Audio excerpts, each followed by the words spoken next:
नमस्कार दोस्तों, स्वागत है आपका आज दिन भर की तमाम बड़ी खबरों में। दोस्तों, इस वीडियो में आपको देखने को मिलेगी मौसम संबंधी सारी जानकारी। कहां पर हो रही है भयंकर बारिश, मानसून कहां तक पहुंचा है, किस किस राज्य में रेड अलर्ट लगा हुआ है। इसके अलावा क्रिकेट से लेकर राजनीति से लेकर कोरोना वायरस तक की तमाम बड़ी खबरें दिन भर की इस वीडियो में आपको देखने को मिल जाएंगी। तो दोस्तों, सबसे पहले इस वीडियो को लाइक करके हमारे यूट्यूब चैनल IFC नॉलेज को सब्सक्राइब कर लीजिए। तो दोस्तों, सीधे रुक करते हैं आज की पहली बड़ी खबर का।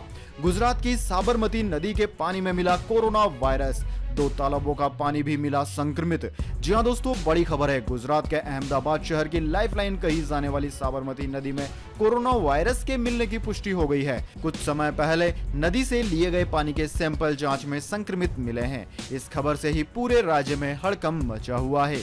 इतना ही नहीं दोस्तों, साबरमती नदी के अलावा अहमदाबाद के अन्य जल स्रोत काकरिया चंदोला झील के लिए गए सैंपल भी जांच में संक्रमित मिले हैं। इन सभी सैंपल में वायरस की मौजूदगी काफी अधिक बताई गई है। IIT गांधीनगर सहित देश के 8 संस्थानों ने मिलकर यह अध्ययन किया है, जिसमें नई दिल्ली स्थित JNU के स्कूल ऑफ एनवायरमेंटल साइंसेज के शोधार्थी भी शामिल रहे। दोस्तों, IIT गांधीनगर के प्रोफेसर मनीष कुमार ने कोरोना वायरस की मौजूदगी पर किए गए शोध में काफी बड़ा खुलासा करते हुए बताया कि सितंबर से दिसंबर 2020 तक कोरोना वायरस के 16 सैंपल साबरमती नदी से लिए गए थे, जिनमें कोरोना वायरस की मौजूदगी पाई गई है। इसके अलावा कांकरिया और चंदोला झील से भी नमूने लिए गए हैं। हालांकि यह कहना मुश्किल है कि साबरमती के नमूनों में कोरोना वायरस की उत्पत्ति कितनी खतरनाक है। नदी के पानी में पाया गया कोरोना डेड है या जीवित, ये जानने के लिए अध्ययन जरूरी है। जल्दी इसका भी खुलासा कर दिया जाएगा। वैसे दोस्तों, यह खबर इस वजह से भी ज्यादा डराती है क्योंकि दूसरी वेव में गंगा नदी में जो बहती लाशों का अंबार लगा था, उससे सब लोग भयंकर डरे हुए हैं। कहीं गंगा नदी में भी तो वायरस नहीं घुल गया। इसके बाद दोस्तों, अगली बड़ी खबर। गाड़ी पर FRID टैग नहीं तो 1 जुलाई से दिल्ली में नहीं मिलेगी एंट्री। जी हां दोस्तों, दक्षिण दिल्ली नगर निगम ने एक नोटिस सार्वजनिक रूप से जारी करते हुए कहा है कि टोल टैक्स और पर्यावरण क्षतिपूर्ति शुल्क की वसूली के लिए शहर के सभी 124 टोल प्लाजा पर FRID सिस्टम लगाए गए हैं। इसका मतलब यह है कि अब कोई भी कमर्शियल गाड़ी बिना FRID टैग के दिल्ली में दाखिल नहीं हो सकती है। दक्षिण दिल्ली की तरफ से जारी नोटिस में कहा गया है कि अक्टूबर 2020 के सुप्रीम कोर्ट के आदेश के मुताबिक और commission for air quality management के निर्देशों के अनुसार शहर के 124 टोल पर FRID सिस्टम स्थापित करने का कार्य पूरा कर लिया गया है। नोटिस में कहा गया है कि शहर में प्रवेश करने वाले कमर्शियल वाहनों से टोल टैक्स और ECC की ऑनलाइन वसूली की व्यवस्था की है। इसलिए FRID टैग या फिर पर्याप्त रिचार्ज के बिना प्रवेश करने वाले वाहनों को 1 जुलाई से दिल्ली में प्रवेश करने की अनुमति नहीं दी जाएगी। इसके बाद दोस्तों, अगली बड़ी खबर। अक्टूबर तक फिर देश को दहलाएगी कोरोना की एक और लहर, क्या कहते हैं 40 एक्सपर्ट्स का समूह। जी हां दोस्तों, कोरोना की दूसरी लहर ने जिस तरीके से देश में तबाही मचाई है, उसके बाद लगातार तीसरी लहर को लेकर आशंकाएं जाहिर की जा रही है। सरकार के चीफ साइंटिफिक एडवाइजर साफ कह चुके हैं कि तीसरी लहर जरूर आएगी, लेकिन इस बात पर अभी रिसर्च जारी है कि तीसरी लहर कितनी घातक हो सकती है। अब समाचार एजेंसी रॉयटर्स ने दुनिया भर के करीब 40 एक्सपर्ट्स से इस मुद्दे पर रायशुमारी की है। इस ओपिनियन पोल के मुताबिक करीब 85% एक्सपर्ट्स का कहना है कि भारत में तीसरी लहर अक्टूबर महीने तक आ सकती है। कुछ ने सितंबर और अगस्त महीने में भी तीसरी लहर का प्रभाव शुरू होने की बात कही है। हालांकि करीब 70% एक्सपर्ट्स का मानना है कि दूसरी लहर की तुलना में तीसरी लहर का सामना भारत प्रभावी रूप से कर पाएगा। एम्स के डायरेक्टर रणदीप गुलेरिया ने कहा कि तीसरी लहर नियंत्रित हो सकती है क्योंकि तब तक वैक्सीनेशन का दायरा काफी ज्यादा बढ़ चुका होगा। दूसरी लहर की तुलना में तब तक देश में बड़ी संख्या में लोगों को कोरोना का टीका मिल जाएगा। वैसे दोस्तों, कहा जा रहा है कि इसमें बच्चों को सबसे ज्यादा खतरा है, लेकिन एक्सपर्ट्स का कहना है कि अभी तक ऐसे कोई भी रिसर्च सामने नहीं आए हैं। एक एक्सपर्ट्स ने कहा है कि 18 से कम उम्र के बच्चों में खतरा इसलिए भी ज्यादा हो सकता है क्योंकि अभी इनके लिए वैक्सीन पर रिसर्च जारी है। इसके बाद दोस्तों, अगली बड़ी खबर। दिल्ली के बाबा का ढाबा वाले कांता प्रसाद ने की सुसाइड की कोशिश, अस्पताल में हुए भर्ती। जी हां दोस्तों, कोरोना काल के बीच सुर्खियों में आए बाबा का ढाबा के मालिक कांता प्रसाद ने आत्महत्या की कोशिश की है। दिल्ली के मालवीय नगर इलाके में रहने वाले कांता प्रसाद ने शराब पीकर नींद की गोली खाई और आत्महत्या की कोशिश की। जानकारी के मुताबिक ये मामला गुरुवार रात करीब 10 बजे का है, जब कांता प्रसाद ने शराब के नशे में नींद की गोलियां खा ली। कांता प्रसाद को देर रात में ही दिल्ली के सफदरगंज अस्पताल में भर्ती कराया गया। अभी बाबा कांता प्रसाद खतरे से बाहर हैं। पुलिस को इस बारे में अस्पताल से ही जानकारी मिली है। दिल्ली पुलिस के डीसीपी साउथ अतुल ठाकुर ने बयान दिया कि 80 साल के कांता प्रसाद को देर रात सफदरजंग अस्पताल में भर्ती कराया गया था। कांता प्रसाद ने शराब पी थी और नींद की गोलियां खा ली थी। कांता प्रसाद के बेटे का बयान ले लिया गया है। मामले की जांच की जा रही है। दोस्तों, आपकी जानकारी के लिए बता दें, अभी कुछ वक्त पहले ही यूट्यूबर गौरव वासन एक बार फिर कांता प्रसाद से मुलाकात करने के लिए पहुंचे थे और बाबा से अपने सभी गिले शिकवे दूर कर लिए थे। दरअसल गौरव पर लगाए गए आरोपों के बाद बड़ी संख्या में लोगों ने बाबा का ढाबा पर जाना बंद कर दिया था, जिसके बाद कांता प्रसाद ने भी माफी मांगी थी।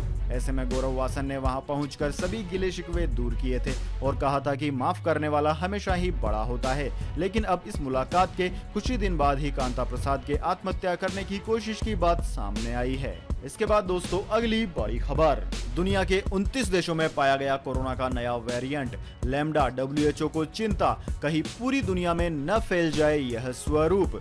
जी हां दोस्तों, विश्व स्वास्थ्य संगठन यानी कि WHO ने बुधवार को कहा है कि 29 देशों में कोरोना का नया वेरिएंट पाया गया है। लैम्डा नाम के इस वेरिएंट के बारे में माना जा रहा है कि यह दक्षिण अमेरिका में पहली बार पाया गया था। WHO ने वीकली अपडेट में कहा कि पहली बार पेरू में पाया गया लैम्डा वेरिएंट दक्षिण अमेरिका में कोरोना के बढ़ते मामलों के लिए जिम्मेदार था। अधिकारियों ने बताया कि पेरू में लैम्डा वेरिएंट का ज्यादा असर पाया गया। पेरू में अप्रैल 2021 से लेकर अब तक 81% कोरोना मामले इसी वेरिएंट से जुड़े हुए हैं। उधर चिली में पिछले 60 दिनों में सबमिट किए गए मामलों में से 32% मामलों में यह वेरिएंट पाया गया है। अर्जेंटीना और इक्वाडोर जैसे अन्य देशों में भी इस वेरिएंट के मामले सामने आए हैं। WHO ने बताया कि लैम्डा वेरिएंट म्यूटेंट होता है जो संक्रमण क्षमता को बढ़ा सकता है। साथ ही संक्रमण के इस रूप के सामने एंटीबॉडी भी असर नहीं करेगा। संगठन ने यह भी कहा कि लैम्डा वेरिएंट को बेहतर ढंग से समझने के लिए और अधिक स्टडी की जरूरत है। दोस्तों, आपकी जानकारी के लिए बता दें, वायरस के किसी भी स्वरूप को चिंताजनक तब बताया जाता है जब वैज्ञानिक मानते हैं कि वह अधिक संक्रामक है या गंभीर रूप से बीमारी कर सकता है। चिंताजनक वेरिएंट की पहचान करने वाली जांच, उपचार और टीके भी इसके खिलाफ कम प्रभावी हो सकते हैं। इसके बाद दोस्तों, अगली बड़ी खबर, वेदर अपडेट। बिहार, झारखंड, पूर्वी उत्तर प्रदेश, पश्चिम बंगाल और सिक्किम में भारी बारिश की है संभावना। जानिए संपूर्ण भारत का मौसम का हाल। दोस्तों, लगभग मानसून ने भारत के आधे से ज्यादा हिस्से को कवर कर लिया है। इसी बीच दोस्तों, दिल्ली में आज बादल छाए रहेंगे और हल्की फुहारें भी पड़ सकती है। मौसम विभाग ने कहा है कि यह अनुमान लगाना मुश्किल है कि मानसून दिल्ली कब पहुंचेगा। दिल्ली में पहुंचने से पहले अगले 5 से 6 दिन मानसून पश्चिमी उत्तर प्रदेश पहुंचेगा। इधर बिहार, झारखंड, पश्चिम बंगाल, उत्तर प्रदेश के पूर्वी हिस्से तथा पूर्वोत्तर राज्यों में अगले 4 से 5 दिनों तक भारी बारिश होने की संभावना है। उधर दोस्तों, मुंबई में बारिश गतिविधियां जारी रहेंगी। दक्षिण पश्चिमी बिहार और उससे सटे दक्षिण पूर्वी उत्तर प्रदेश पर एक निम्न दबाव के क्षेत्र और दक्षिण बांग्लादेश पर एक मध्य स्तर के चक्रवाती परिसंचरण के प्रभाव के कारण बिहार, झारखंड, पश्चिम बंगाल और सिक्किम, पूर्वी उत्तर प्रदेश में भारी से बहुत भारी वर्षा के साथ व्यापक वर्षा होने की संभावना है। वहीं दोस्तों, अगले 2 घंटों के दौरान हरियाणा के मानेसर, गुरुग्राम, यूपी के घाना, बहासू, खेर के अलग अलग स्थानों पर गरज के साथ हल्की से मध्यम तीव्रता की बारिश होने का अनुमान है। मौसम विभाग के अनुसार यूपी में आज से 3 दिनों तक झमाझम बारिश का दौर जारी रहेगा। वहीं दोस्तों, मौसम विभाग ने आंशिक रूप से दिल्ली में बादल छाए रहने की भी संभावना जाहिर की है। हल्की बारिश या गरज के साथ छींटे पड़ने का पूर्व अनुमान भी जाहिर किया है। इसके अलावा दोस्तों, उत्तराखंड के पिथौरागढ़, नैनीताल और चंपावत सहित कुछ जिलों में शुक्रवार को बहुत भारी बारिश की संभावना है। वहीं चंपोली, बाड़ेसर, अल्मोड़ा, उधम सिंह नगर में भारी बारिश के आसार के मद्देनजर मौसम विभाग ने रेड अलर्ट जारी कर दिया है। इसके बाद दोस्तों, अगली बड़ी खबर, मशहूर धावक मिल्खा सिंह की हालत बिगड़ी, बुखार के साथ ऑक्सीजन लेवल भी कम हुआ। कुछ दिन पहले ही हुई थी पत्नी की मौत।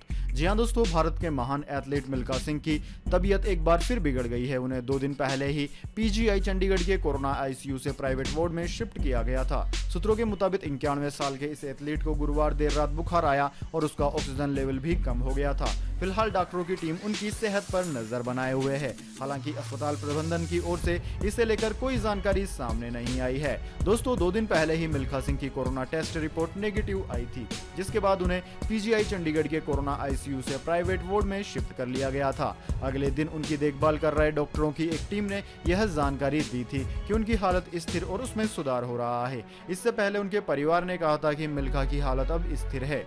दोस्तों, इंडियन एक्सप्रेस के मुताबिक परिवार के एक एक सदस्य ने कहा कि मिल्खा की हालत स्थिर है और वह कोरोना आईसीयू से बाहर आ गए हैं। फिलहाल वह मेडिकल आईसीयू में ही है। मिल्खा जी की लड़ाई जारी है और हमें उम्मीद है कि वह जल्द ही घर लौटेंगे। तो दोस्तों यह थी अभी तक की तमाम बड़ी खबरें। अगर दोस्तों वीडियो आपको पसंद आई तो वीडियो को ज्यादा से ज्यादा लाइक और शेयर कीजिए। साथ ही दोस्तों इस तरह की काम की खबरें हर रोज देखते रहने के लिए हमारे यूट्यूब चैनल IFC नॉलेज को सब्सक्राइब करके बेल आइकन जरूर से दबा लें। धन्यवाद। वंदे मातरम। जय हिंद, जय भारत।